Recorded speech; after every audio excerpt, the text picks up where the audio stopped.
Welcome my dear rockers. कैसे हो आप सभी? स्वागत है आपका द बेबीज रूम में। मूवी का नाम यही है दोस्तों आज की।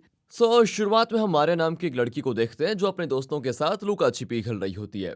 वहीं सारे बच्चे इधर उधर छुपने की जगह ढूंढ रहे होते हैं कि कहाँ छुपे। उन्हीं में जेम्स नाम का एक बच्चा भी शामिल होता है जो एक पुराने घर के अंदर जाकर छिप जाता है। और जैसे ही वो घर के अंदर जाता है वहाँ रेडियो जैसी कुछ अजीब सी चीज उसको दिखाई देती है, पर उसे समझ में नहीं आता कि आखिर ये चीज है क्या। पर जेम्स उसे कोई खिलौना समझकर अपने पास रख लेता है। लेकिन अचानक उसको रेडियो के अंदर से कुछ आवाजें आने लग जाती है।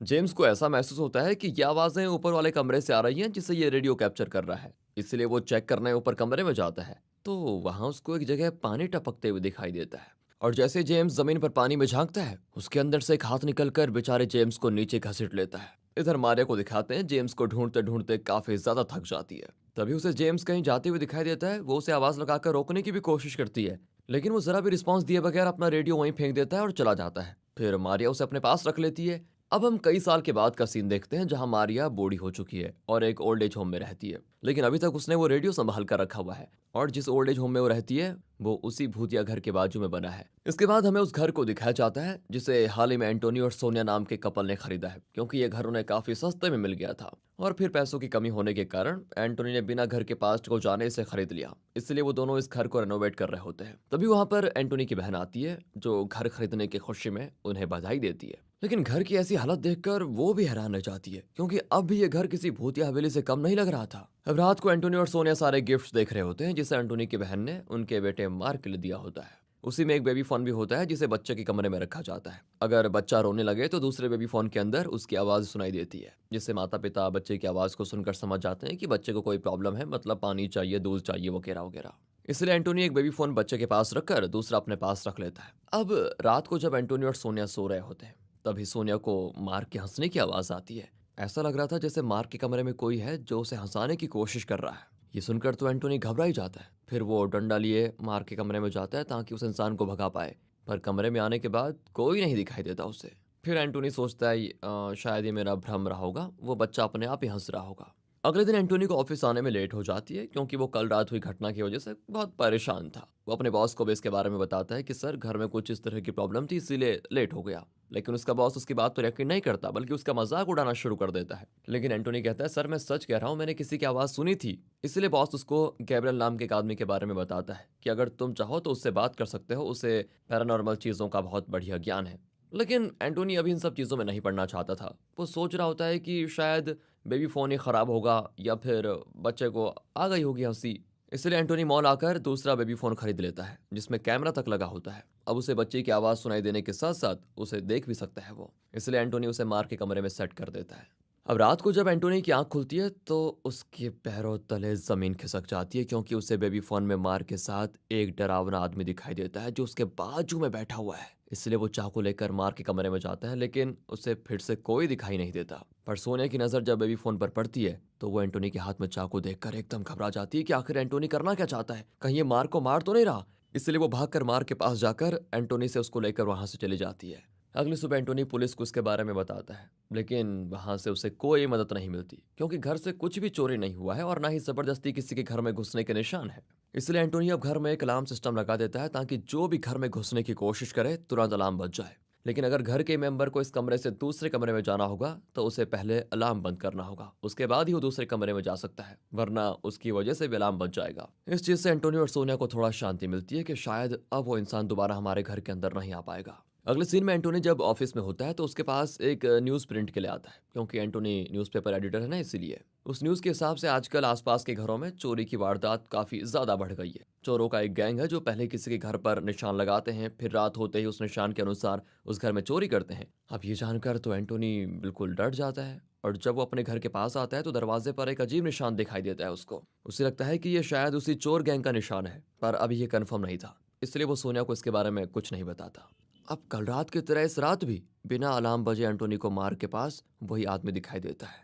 ये देखकर एंटोनी की हालत खराब हो जाती है कि how is it possible, alarm क्यों नहीं बजा। इसलिए वो फिर से चाकू उठाए घर में घूमने लग जाता है तभी उसको ऐसा महसूस होता है कि उसके पीछे कोई है, इसलिए वो बिना सोचे समझे वही चाकू मार देता है, लेकिन वहाँ कोई और नहीं बल्कि सोनिया ही मार के साथ होती है। लेकिन किस्मत से वो दोनों बच जाते हैं। लेकिन अब एंटोनी की ऐसी हरकत से वो एकदम डर जाते हैं कि एंटोनी पागल हो गया है, अपने ही बच्चों को, अपनी बीवी को मार रहा है। इसलिए अगले दिन वो मार के साथ घर से जाने का फैसला करती है। एंटोनी उसे रोकने की बहुत कोशिश करता है कि देखो वो अनजाने में हो गया था, लेकिन वो उससे कहती है कि मैं अब यहाँ 1 मिनट भी नहीं रुक सकती, घर में कोई नहीं है, ये सिर्फ तुम्हारा दिमाग का वहम है, तुम्हें अपना इलाज करवाना चाहिए, क्योंकि अगर तुम्हारे साथ हम यहाँ रहेंगे तो हमारी जान तुम पता नहीं कब ले लोगे। इतना कहकर वो वहां से चली जाती है।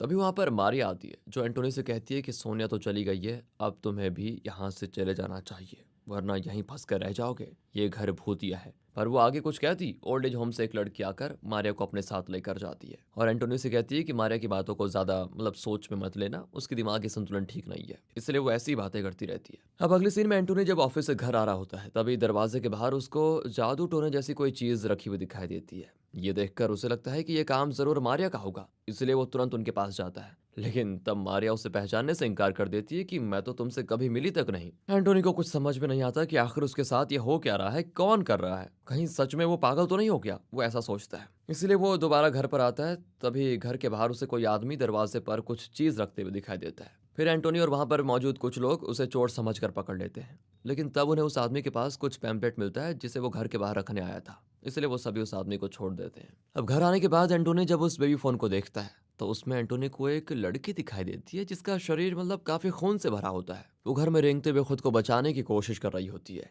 एंटोनी जब अपनी आंखों से उस जगह को देखता है तो उसे वहां कोई भी दिखाई नहीं देता, पर बेबी फोन में वो लड़की अभी भी दिखाई दे रही थी। अब इस चीज से एंटोनी को समझ आ जाता है कि ये बेबी फोन वो चीज देख सकता है जो उसकी आंखें नहीं देख पा रही है। ऐसे ही मार के पास बैठा आदमी एंटोनी के वहां आने के बाद भी वहीं बैठा रहता था, लेकिन एंटोनी की आंखें उसे देख नहीं पाती।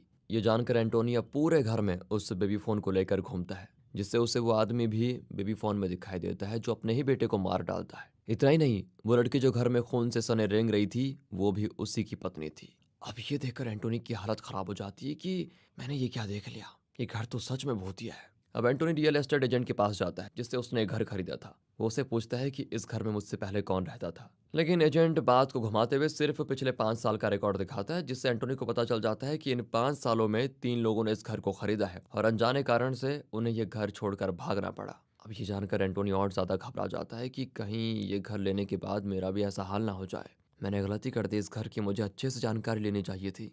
अब एंटोनी वहां से गैब्रियल के पास जाता है और घर में होने वाली सारी घटनाएं उसे बताता है। गैब्रियल कहता है कि जैसा तुम बता रहे हो उस हिसाब से मुझे लगता है कि शायद उस घर में कुछ बहुत ही बुरा हुआ होगा और जिनकी उस घर में जान गई उन्हीं की आत्मा अब वहां भटक रही है, जिसे तुम अपनी आंखों से तो नहीं लेकिन हाँ इस बेबी फोन की मदद से देख पा रहे हो। उन्होंने तुम्हें अब तक परेशान नहीं किया है, इसलिए तुम्हें भी उन्हें परेशान नहीं करना चाहिए। पर एंटोनी ऐसा ही कहाँ चुपचाप बैठने वाला था। वो लाइब्रेरी में आकर काफी सारे पुराने न्यूज़पेपर्स देखने लग जाता है ताकि उसे उस घर के बारे में सारी जानकारी मिल पाए। तब उसे एक न्यूज़पेपर में उस घर की फोटो मिलती है, जिससे उसे पता चलता है कि घर की एक खिड़की को आज के टाइम पर ईंट से बंद कर दिया गया है। ये देखकर एंटोनी दंग रह जाता है कि आखिर खिड़की को ईंट से बंद क्यों किया गया, हो सकता है वहां से कुछ जानकारी मिल जाए। इसलिए वो घर आकर एक दीवार को तोड़ने लगता है, क्योंकि खिड़की के साथ उस कमरे को भी ईंट से बंद कर दिया गया था। लेकिन तभी उसे घर में किसी बच्चे की हंसने की आवाज आती है। वो जैसे ही बेबी फोन में देखता है उसके पीछे कोई एविल एंटिटी आकर खड़ी हो जाती है। उसकी हालत खराब, लेकिन अगले पल वो वहां से गायब भी हो जाती है।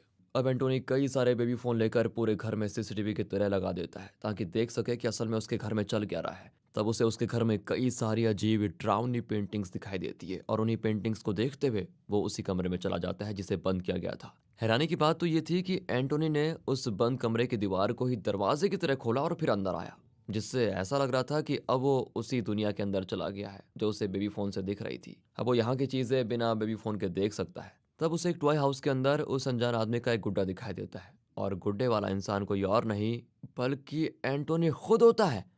तभी वहां पर इस दुनिया का एंटोनी आने लग जाता है, इसलिए वो पुराना वाला एंटोनी तुरंत एक जगह पर छिप जाता है। जिसके बाद इस दुनिया का एंटोनी सबसे पहले सोनिया के पास आकर उसके गले में चाकू घुसा देता है। और सोनिया ही वो लड़की थी जो पुराने एंटोनी को उसके दुनिया में उस बेबी फोन के अंदर दिखाई दे रही थी। लेकिन अब जैसे यहाँ वाले एंटोनी की नज़र पुराने वाले एंटोनी पर पड़ती है, वो उसके पीछे पड़ जाता है। इसलिए वो तुरंत वहां से भागकर अपनी दुनिया में वापस आ जाता है, जो कि बेबी फोन के बाहर वाली दुनिया है। अब एंटोनी गैब्रियल को फ़ोन पर सारी बात बताता है कि यहाँ पर ऐसे स्ट्रेंज घटना हो रही है और कहता है मुझे लग रहा है मैंने अपने फ्यूचर को उस दुनिया में देख लिया है, जिसका मतलब साफ है कि आगे चलकर मैं सोनिया और मार्क दोनों की जान लेने वाला हूँ। लेकिन अब गैब्रियल उससे कहता है कि मुझे नहीं लगता कि वो तुम्हारा फ्यूचर है। वो उससे कहता है कि तुम पैरेलल यूनिवर्स जानते हो। पैरेलल यूनिवर्स का मतलब है एक जैसी कई सारी दुनिया जहाँ सेम लोग रहते हैं। मेरे ख्याल से बेबी फ़ोन ने तुम्हें पैरेलल यूनिवर्स में पहुँचा दिया था। वहाँ तुमने जो भी देखा कि वो आदमी मार्क के साथ बैठा हुआ था, तो असल में वो दूसरी दुनिया का एंटोनी था जो मार्क के साथ अपनी दुनिया में बैठा हुआ था। पर बेबी फ़ोन के ज़रिए तुमने उसे देखकर ये समझ लिया कि वो तुम्हारी दुनिया में है। लेकिन अब उस दुनिया में जाने की वजह से वहाँ के एंटोनी ने तुम्हें देख लिया है। तो मेरे ख्याल से वहाँ की सोनिया को मारने के बाद वो तुम्हारी दुनिया में आने की कोशिश करेगा ताकि तुम्हारी जगह ले पाए। इसलिए तुम्हें जल्द से जल्द सारे बेबी फ़ोन को बर्बाद कर देना चाहिए ताकि दूसरी दुनिया का एंटोनी यहाँ आ ही ना पाए। अब ये सुनकर एंटोनी एकदम घबरा जाता है कि ये मैंने क्या कर दिया। तुरंत वो सारे बेबी फ़ोन को तोड़ देता है। तभी वहाँ पर सोनिया भी मार्क के साथ आ जाती है, जो उससे माफ़ी मांगने के साथ यहाँ दोबारा रहने आई हुई है। एंटोनी भी काफ़ी खुश हो जाता है। अगले सीन में एंटोनी जब ऑफिस में होता है तो उसे घर से फ़ोन आता है, जहाँ दूसरी तरफ से पैरेलल यूनिवर्स का एंटोनी उसे घर आने के लिए कह रहा होता है। अब ये सुनकर एंटोनी एकदम घबरा जाता है कि पैरेलल यूनिवर्स का एंटोनी उसकी दुनिया में आ चुका है। अब पुराना एंटोनी घर आकर सोनिया को इसके बारे में बताता है, लेकिन सोनिया को लगता है कि एंटोनी फिर से पागल हो रहा है, उसे दौरे पड़ रहे हैं, जिसकी वजह से दोनों के बीच फिर बहस हो जाती है। ऐसी हालत में तो सोनिया एंटोनी को मार्क से दूर कर देती है। वो नहीं चाहती कि वो मार्क से मिले। लेकिन जब दोनों मार्क के कमरे में आते हैं तो उन्हें वहां मार्क दिखाई ही नहीं देता, क्योंकि उसे तो पैरेलल यूनिवर्स का एंटोनी अपने साथ लेकर चला गया है। पर अब सोनिया को लगता है कि मार्क को गायब करने के पीछे इसी पुराने वाले एंटोनी का हाथ है, जिसकी वजह से वो हाथापाई पर उतर आती है और इससे एंटोनी के हाथ में एक गहरा कट भी लग जाता है। लेकिन तब भी एंटोनी अपने बच्चे को बचाने के लिए एक बेबी फ़ोन जिसे उसने छुपा कर रखा था, उसके जरिए पैरेलल यूनिवर्स में चला जाता है, जहां उसे मार्क और वही पैरेलल एंटोनी दिखाई देता है। अब कुछ टाइम के बाद घर आकर पुलिस आकर सोनिया को संभालती है, जहां सोनिया को एंटोनी भी दिखाई देता है, जिसके साथ मार्क भी है। ये देखकर वो खुश हो जाती है कि उसका बच्चा भी ठीक है। लेकिन जैसे एम्बुलेंस में रखकर सोनिया को वहां से ले जाया जा रहा होता है, तभी सोनिया नोटिस करती है कि एंटोनी के हाथ में तो कट लगा ही नहीं है। इसका मतलब साफ है कि ये पैरेलल यूनिवर्स का एंटोनी है। लेकिन इससे पहले कि सोनिया कुछ समझ पाती, एम्बुलेंस उसको लेकर चली जाती है। अब क्योंकि एंटोनी के हाथ पर कई कट लगे थे, तो वो बेचारा असली एंटोनी पैरेलल यूनिवर्स में जाकर फंस चुका होता है, जिसे हम बेबी फोन के जरिए देख पाते हैं। दोस्तों, यहाँ पर ये मूवी खत्म होती है, लेकिन रुकिए, इसमें बहुत सारे क्वेश्चन छोड़ के जाते हैं डायरेक्टर और राइटर्स वगैरह। पता नहीं, खुद तो लिखते नहीं, हम पे छोड़ जाते हैं। देखो, बहुत सारे लोग कह रहे थे कि इसमें बहुत सारे यूनिवर्स मिले हुए हैं, लेकिन जो आखिरी में हमको एंटोनी दिखाया जाता है उस एम्बुलेंस के बाहर, वो वही एंटोनी है जिसने उस वक्त अपनी पत्नी को मारा था, क्योंकि उसके हाथ में अंगूठी थी और इसके हाथ में भी अंगूठी होती है। यानी कि ये विलन वाला एंटोनी है, ये एक ही है। जहाँ तक मुझे लग रहा है इसमें सिर्फ दो ही यूनिवर्स की बात हो रही है। और जो अपना पुराना वाला एंटोनी है, वो जब अपने बेटे को ढूंढने के लिए दूसरे यूनिवर्स में जाता है तो वो वहीं फंस जाता है। अब देखो, हुआ ये होगा, जब अपना पुराना वाला एंटोनी पहली बार दूसरे यूनिवर्स में गया था, तो जो बुरा वाला एंटोनी है उसने उसको देख लिया था। अब हो सकता है कि बुरे वाले एंटोनी और उसकी पत्नी के बीच वहाँ पर संबंध कुछ अच्छे नहीं रहे होंगे, मतलब उनके बीच या उसकी वाइफ उसको चीट कर रही होगी। अब जैसे उसने इसको देखा पुराने वाले एंटोनी को, उसको लगा कि दूसरे यूनिवर्स में जाने का रास्ता भी है, क्या पता वहाँ पे जो इसकी वाइफ होगी वो बहुत अच्छी होगी, चीट नहीं करेगी। तो वो टाइमलाइन को एक तरह से बैलेंस करने के लिए जो पुराना वाला एंटोनी है उसको अपने यूनिवर्स में बुलाने की कोशिश करता है, उसके बच्चे को चुरा के। उसको पता था अगर इसका बच्चा चुरा दिया तो पुराना वाला एंटोनी वापस जरूर जाएगा, इसीलिए वो पुराने वाले एंटोनी का बच्चा चुराता है और वापस अपने यूनिवर्स में जाता है। फिर वहां से वो अपने बच्चे को, यानी कि बुरा वाला एंटोनी अपने बच्चे को उठाकर और पुराने वाले एंटोनी को किसी तरह वहां फंसा कर इस यूनिवर्स में आ जाता है। और इस तरह से अपना पुराना वाला एंटोनी और उसका बच्चा वहीं फंस जाते हैं, और जो गंदा वाला एंटोनी था वो और उसका बच्चा इस यूनिवर्स में आ जाते हैं। बाकी दोस्तों, आप भी अपना दिमाग लगाइए, कमेंट सेक्शन को भर दीजिए। मिलते हैं अगली वीडियो में, ध्यान रहे अपना, ऐसी मूवीज को बड़ी सतर्कता से देखें। मिलते हैं अगली वीडियो में, ध्यान रखिए अपना। मिलते हैं अगली वीडियो में, थैंक्स फॉर वॉचिंग।